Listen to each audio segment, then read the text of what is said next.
মশলাও দিয়ে রান্না করবো, বাম মাছ কষিয়ে রান্না করবো। এই যে লাউ, এই লাউ দিয়ে রান্না করবো। যে শোল মাছ লাউ দিয়ে রান্না করব। সব মশলা আমি একসাথে করে নিয়েছি, লবণ, আদা বাটা, রসুন বাটা, জিরা বাটা, মরিচের গুঁড়া, ধনিয়ার গুঁড়া, হলুদের গুঁড়া।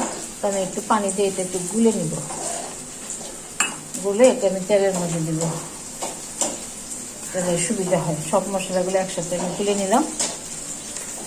এই যে আমার পেঁয়াজের কাঁচামরিচ পোড়া হয়ে গেছে, তো আমি এখানে যে মশলাটা ঢেলে দিচ্ছি।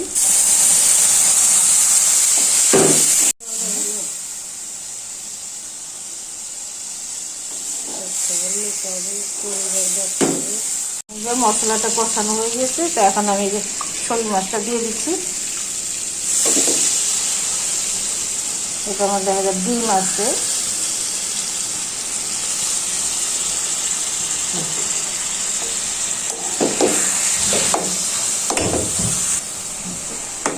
দিয়ে দিলাম। সামান্য একটু পানি দিব মাছটা কষানো হওয়ার জন্য।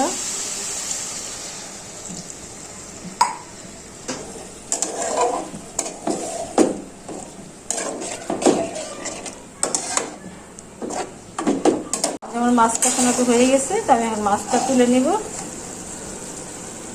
মাছ স্বাদ উঠাচ্ছি।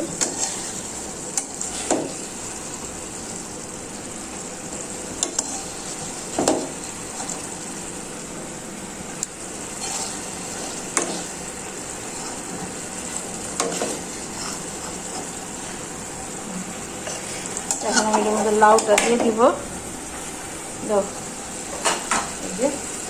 লাউ দিয়ে যেহেতু শোল মাছ রান্না করবো, এই লাউ দিয়ে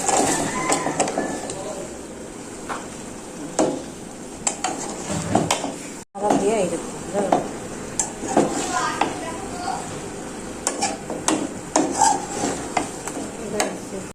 লাউ কষানো হয়ে গেছে।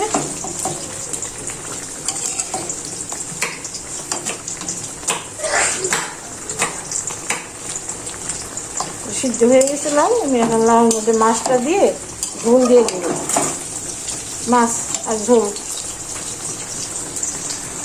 সেটা বেশি ঝোল দিব না। এই যে এটা মাছটাকে দাও। হ্যাঁ,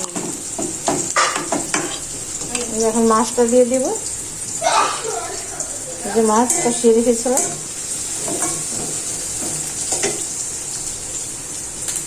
এটা ধুয়ে একটু পানি দেব, ধুয়ে পানি দেব।